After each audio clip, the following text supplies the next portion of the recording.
Selamat siang, Mbak. Siang, Mbak. Nama Mbak siapa ya? Saya Nurinda Permata Sukma. Perkenalkan, nama saya Salsa. Mbak bisa manggil saya Mbak, Kakak, atau panggil nama saya aja ya. Iya, Mbak. Mbak ini ngekos atau tinggal di sini? Saya kalau untuk ngampus, saya di kos, Mbak, biasanya. Tapi seminggu sekali biasanya saya pulang ke rumah. Emang sudah mulai kuliah gitu ya? Sudah mulai, Mbak, tapi tidak terlalu optimal. Aktif gitu ya? Ya, tidak terlalu aktif. Sebelumnya, kedatangan Mbak Indah ke sini ini untuk melakukan konseling ya? Iya, Mbak. Oke. Dan Mbak Indah ini sudah pernah melakukan konseling sebelumnya? Saya belum pernah melakukan konseling, Mbak, sebelumnya. Jadi Mbak Indah ini belum tahu ya konseling itu seperti apa? Belum tahu, Mbak. Baiklah, saya akan menjelaskan sedikit tentang konseling. Jadi saya di sini akan membantu Mbak untuk menyelesaikan permasalahan yang Mbak alami. Nah, tetapi yang memutuskan dan menentukan permasalahan Mbak itu Mbak sendiri. Saya di sini hanya untuk membantu menyelesaikan saja. Iya, baik, Mbak. Dan apakah Mbak Indah ini sudah siap untuk melakukan konseling? Insya Allah saya siap, Mbak. Oke, saya akan menjelaskan kontrak kita selama melakukan konseling ini. Kita melakukan konseling ini kurang lebih selama 10 menit. Dan di dalam konseling ini kita menggunakan asas kerahasiaan, di mana cerita-cerita Mbak, apa curhatan Mbak kepada saya akan terjamin kerahasiaannya di saya. Sebelumnya permasalahan Mbak ini seperti apa? Jadi gini, Mbak, permasalahan saya ini karena saya merasa tidak enakan kepada teman-teman saya. Mereka sering mengajak saya untuk pergi keluar bermain, entah itu nongkrong di kafe atau main ke mall, nonton bioskop.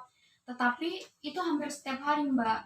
Jadi kan itu terlalu mengganggu ya, Mbak, karena ketika saya lagi belajar atau saya lagi mengerjakan tugas atau ketika saya lagi mengerjakan sesuatu hal yang lain, jadi saya tidak bisa mengerjakan hal-hal itu. Nah, saya tuh tidak memiliki cara untuk menolak mereka supaya mereka itu tidak merasa tersakiti atau merasa gimana tersinggung terhadap perkataan saya. Nah, itu saya nggak tahu cara menolaknya gimana, Mbak. Jadi permasalahannya ini Mbak ini nggak bisa gitu ya menolak ajakan teman Mbak ini. Iya, nggak enak untuk menolaknya, Mbak. Tujuan Mbak Indah melakukan konseling ini untuk apa? Supaya saya bisa menolak ajakan mereka tetapi tidak menyinggung perasaan mereka atau menyakiti hati mereka, Mbak.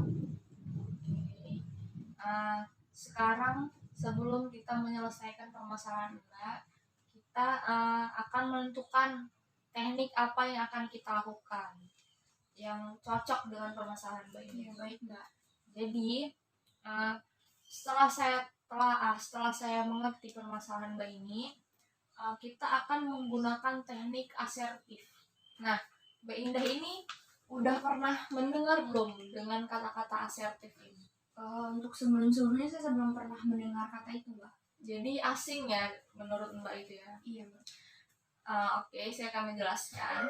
Teknik asertif ini itu teknik untuk mengkomplikasikan apa yang Mbak inginkan dan apa yang Mbak rasakan.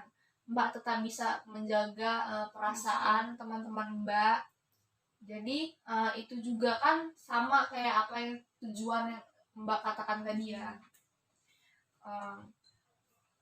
Sebelumnya nih, teman-teman Mbak ini ngajak Mbak main tuh seperti apa gitu? Ajakan mereka itu seperti apa? Yuk keluar kos yuk, main yuk, kayak gitu, Mbak, biasanya. Hampir setiap hari tapi mereka mengajaknya. Nih kalau misalnya saya menjadi teman Mbak nih, apa jawaban yang sebenarnya ingin Mbak katakan tapi Mbak masih ragu untuk mengungkapkan sama teman-teman Mbak?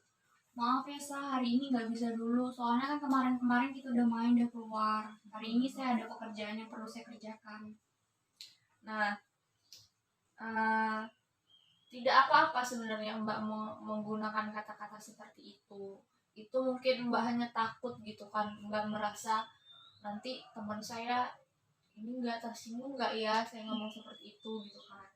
Nah, Mbak ini bisa menggunakan kata maaf. Jadi teman-teman Mbak itu kalau misalnya Mbak menolak gitu, maaf ya saya nggak bisa datang, saya ada acara gitu, saya banyak tugas gitu. Mungkin teman-teman Mbak bisa mengerti gitu. Mungkin teman-temannya bakalan nggak nggak sakit hati gitu kan dengan perkataan Mbak gitu.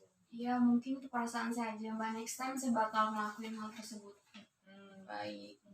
Nah, ini udah kurang lebih udah 10 menit ya kita melakukan konseling. Apakah sudah bisa kita selesaikan konseling ini atau masih ada yang ingin Mbak katakan lagi? Bisa Mbak, saya lega karena saya sudah tahu bagaimana cara menolak mereka, atau karena perasaan saya aja yang karena takut merasa mereka tidak enak, sakit hati segala macam. Oke, jadi kita akhiri saja ya konseling ini. Iya Mbak.